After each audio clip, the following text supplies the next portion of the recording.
Salut à tous, j'espère que vous allez bien et on se retrouve pour la 3e semaine pour l'épisode numéro 3 de ce Vogue Interview.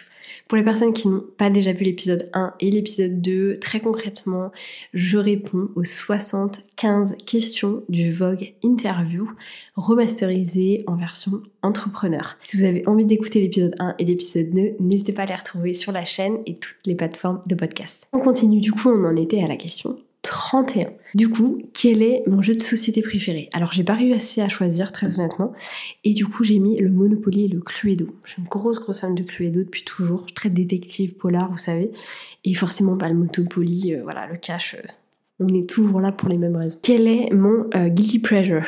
Mon plaisir coupable. Quand j'ai mis que mon mec n'est pas là, c'est donc ce qui arrive assez souvent parce qu'il fait du MMA le soir, je me fais un plateau soupe pain fromage. Et ça, franchement, meilleure vie. Genre vraiment les gens je suis sûre qu'il y a des gens qui vont me comprendre, qui savent qu'il n'y a rien de mieux que d'avoir une bonne soupe, du pain frais et du fromage à tremper dedans. Quel est le livre que je viens juste de terminer? Alors c'est Agatha Raisin, c'est le numéro 31 je crois. Pour les gens qui ne le savent pas, tous les matins du coup, une des parties de ma routine c'est de lire. Je lis un chapitre d'un bouquin. Et en ce moment, et ça depuis je crois 3 ans maintenant, je lis Agatha Raisin. Donc en fait il y en avait 32, il y en a 2 qui sont sortis, donc là j'ai commencé à l'instant T un nouveau inédit que je n'ai jamais lu. Mais sinon ça fait 3 ans que je relis les mêmes livres, il y en a 32 en tout, et en fait ce sont des polars british, très marrants, j'aime beaucoup comment ça a été écrit, et voilà, j'aime trop lire ce genre de choses. D'ailleurs pour les personnes qui ont envie d'inclure la lecture dans leur routine, alors moi je vous invite pas à lire des choses business, parce que franchement, en se levant à 7h30 du matin, on n'a pas forcément envie de savoir la routine des millionnaires. Mais par contre, je vous invite à lire quand même, parce que c'est très intéressant pour votre cerveau, mais de lire des polars. Parce qu'en fait, le fait de lire des polars, c'est que vous avez une histoire, vous avez envie de savoir ce qui va se passer, et du coup, vous aurez plus de facilité à aller lire derrière. Question numéro 34, qu'est-ce qui me fait me sentir accomplished? Donc, je sais même pas comment on dit accomplished en français, je suis désolée. Et j'ai mis que c'était effacer un truc de ma to-do, en gros mettre fait sur ma gestion de projet, que le projet disparaisse parce que c'est terminé. Et ça vraiment je me sens satisfaite, je crois que c'est satisfaite. Donc je me sens hyper satisfaite quand ça arrive. Comment est-ce que tu démarres ta journée? Donc comme je le disais juste avant, je démarre ma journée. Alors c'est marrant parce que ma routine a changé récemment. Comme vous le savez peut-être, j'ai été extrêmement malade les dernières semaines, ce qui veut dire que j'étais sous traitement. Et le fait d'être sous traitement voulait aussi dire que je devais manger le matin. J'étais obligée, et ça fait déjà un moment de toute façon que je mangeais le matin, et en fait j'ai voulu retourner à mon ancienne routine qui était de faire le jeûne intermittent que j'ai fait pendant une dizaine d'années quasiment, et du coup là je suis retournée à ça, et en fait j'ai inclus, donc ce que j'essaie de vous dire par là c'est que le matin je bois un café pendant que je suis en train de faire ma lecture, et j'ai inclus le fameux, j'ai l'impression que c'est un truc de trentenaire, l'eau chaude, l'eau tiède du coup au citron. J'ai vraiment vu que c'était très très bon pour la peau, pour le foie, pour les intestins, etc. Donc voilà, je teste, on verra ce que ça donne, je vous donnerai des news d'ici 1 mois ou 2 mois sur la chaîne. Quelles sont mes vacances préférées? Alors moi clairement je suis une summer girl, surtout parce que mon anniversaire était l'été, donc forcément ça a vachement joué. Le fait que mon anniversaire soit l'été, et ouais, clairement je suis une summer girl. Ça se voit pas comme ça parce que je suis blanche comme un cassé d'aspirine, mais je vous assure que c'est vrai. Est-ce que je suis plus, looks or brain, donc c'est ce qu'il y a dans la tête ou à quoi les gens ressemblent. Clairement ce qu'il y a dans la tête. Moi, ce à quoi les gens ressemblent, je m'en fous un petit peu. En même temps, qui je suis pour juger vu comment je m'habille? Si je pouvais switcher de life avec une personne pour one day, qui est-ce que ça serait? Clairement Emma Chamberlain.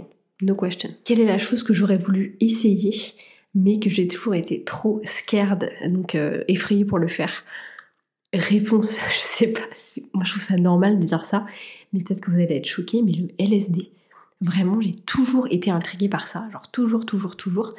J'ai toujours été avec des gens qui étaient dans ce genre de trip là, et moi ça m'a toujours fait hyper peur, parce que je me suis dit, moi avec la chance que j'ai, je vais rester, enfin bref. Donc vraiment j'ai toujours voulu tester le LSD, mais j'ai jamais osé le faire. Et pourtant je suis vraiment une nana de festoche et tout, mais ça m'a toujours trop fait peur. Une chose que tu aurais aimé savoir à l'âge de 19 ans. Si c'est un con, c'est un con.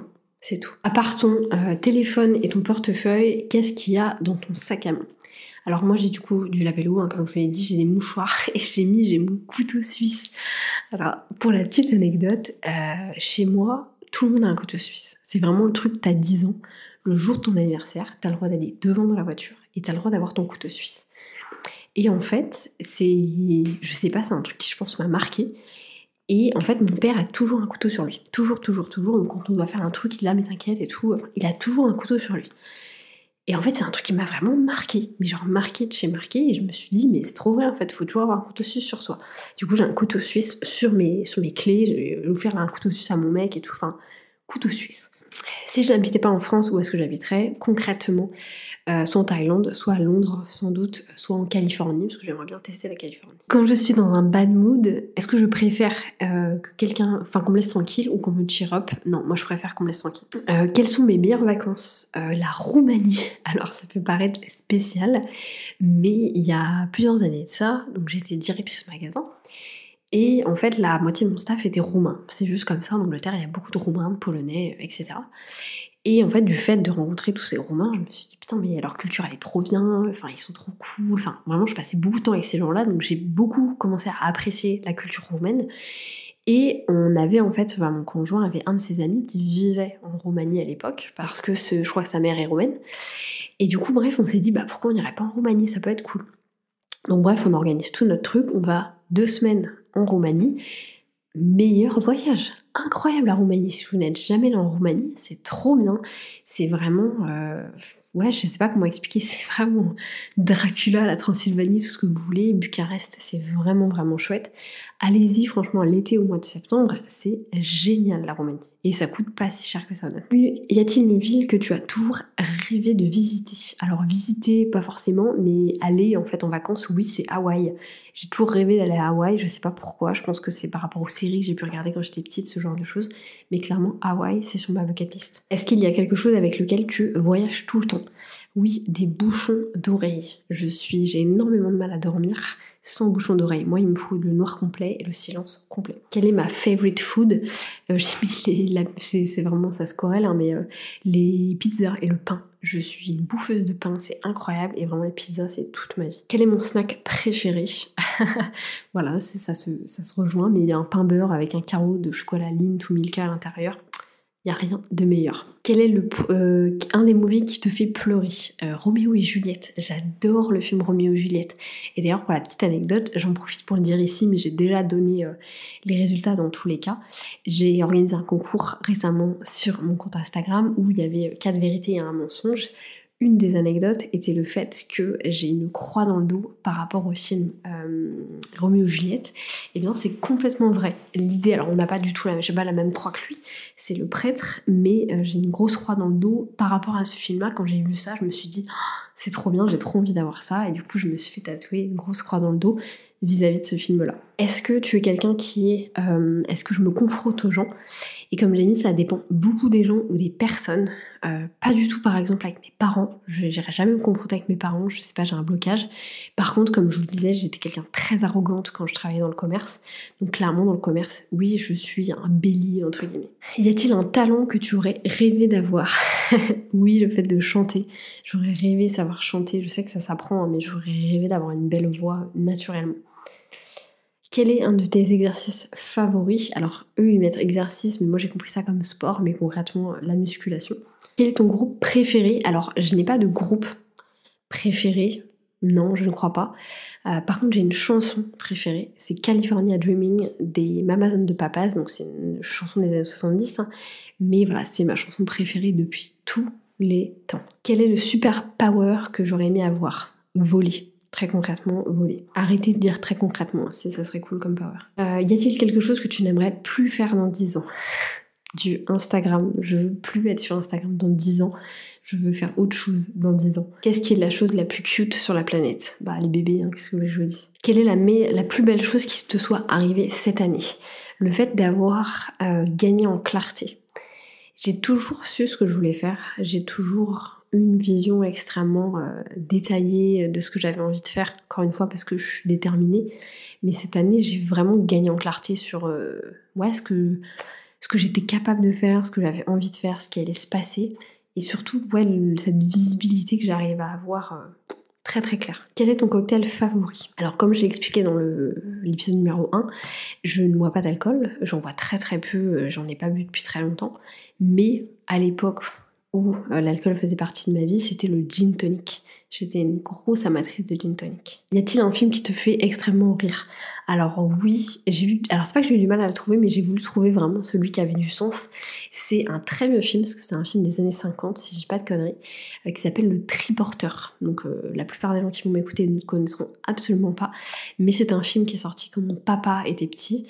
Et voilà, et c'est un film que j'ai beaucoup regardé avec lui, donc c'est même pas du coup du noir et blanc, hein, c'est des films en couleur.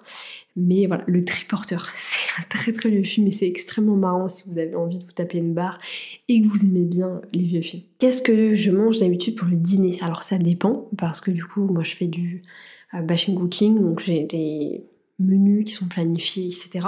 Par contre, je peux vous dire mon repas préféré du moment, parce que ça change quand même assez souvent.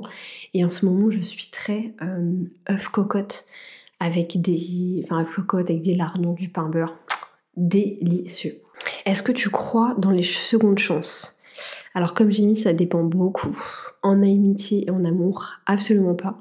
Par contre, dans le reste, oui. Je vois pas l'intérêt de se bloquer sur le reste. Par contre, en amitié et en amour, absolument pas. En amitié en particulier. Parce que les gens peuvent être très toxiques sans s'en rendre compte. Et les gens peuvent aussi être très toxiques pour vous sans l'être pour les autres. De la même manière, vous pouvez être toxique pour quelqu'un et pas forcément toxique pour une autre personne. Donc par rapport à ça, no second chance. Quelle est ta vision des vacances parfaites? Un hôtel cool et un bon petit déjeuner. Vraiment, quand on choisit avec mon mec l'endroit où on va aller, tout se joue sur le petit déj. Quelle est ma chose préférée au monde? Me marrer. Je fais partie de ces gens qui ont besoin de rire. Genre vraiment, j'ai besoin de rigoler tout le temps. Et ouais, c'est vraiment le truc que j'aime le plus au monde. Quelle est ma couleur préférée? La couleur orange. J'ai toujours adoré l'orange. Personne n'aime l'orange. Moi, j'adore ça. Quelle est la couleur que je porte le plus? Je pense qu'on l'aura tous deviné, je ne vais même pas le dire. 3 mots qui te permettent de définir la France. J'ai mis la pluie, les gens sont mécontents et c'est la famille. Est-ce que tu aimes les surprises? Comme j'ai mis pas trop, parce que les gens ne me connaissent pas vraiment, donc je trouve ça très difficile. Moi je déteste faire des surprises aux gens parce que tu sais jamais comment ils vont réagir. Et de la même manière, je déteste qu'on me fasse des surprises parce que ouais, les gens, en fait, on connaît pas les gens. C'est très difficile de connaître les gens, donc non merci. Y a-t-il une chose que tu as dû apprendre d'une manière compliquée, donc de hard way en anglais? Et oui, le respect. J'ai appris que le respect, ça s'entretient. C'est pas quelque chose d'acquis. Et même si c'est sa famille, ses amis ou l'amour de sa vie, le respect, ça s'entretient. Est-ce qu'il y a quelque chose dont tu en as marre? J'ai mis d'être malade. Là, pour vous dire, je peux pas bouger. J'ai une bouillotte sur les côtes tellement j'ai mal. J'ai une multitude de mouchoirs. J'ai dû m'excuser 15 fois à Jade parce que je tousse entre les prises. Donc j'en ai marre d'être malade. Plus que 3 questions, les gars. Vers qui est-ce que tu vas quand tu ne te sens pas bien? Mon conjoint. Est-ce qu'il y a une chose que tu aimerais faire disparaître? Oui. La coriandre. Il faut que la coriandre disparaisse du monde entier. Et dernière question. Qu'est-ce que tu voulais faire de ta vie quand tu avais 12 ans? Eh bien, je voulais être, sans rigoler, testeuse de lit. Je dormais tellement, j'aimais tellement être dans mon pieu que dans ma vie, j'étais là, je vais être testeuse de lit. Il y a bien quelqu'un qui doit tester les matelas. Moi, je veux faire testeuse de lit. J'espère que ces 3 épisodes vous auront plu. Honnêtement, moi, ça m'a fait extrêmement marrer de les faire. J'ai trouvé ça très très cool. Je trouve que c'est... Alors, le dernier épisode, c'est peut-être un petit peu moins intéressant. Les questions étaient mieux, je trouve, dans l'épisode 1 et l'épisode 2. Mais je trouve ça trop trippé, en fait, pour apprendre à connaître les gens. Donc voilà, j'aime vraiment beaucoup. N'hésitez pas à reprendre le concept. C'est pas moi qui l'ai inventé, donc n'hésitez pas à le refaire sur vos podcasts et sur vos chaînes.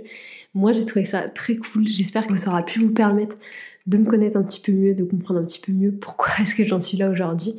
Et voilà. Maintenant, je vous souhaite une belle soirée, une bonne matinée, une bonne journée. Buvez de l'eau si vous en avez envie. Et on se retrouve bientôt pour un nouvel épisode.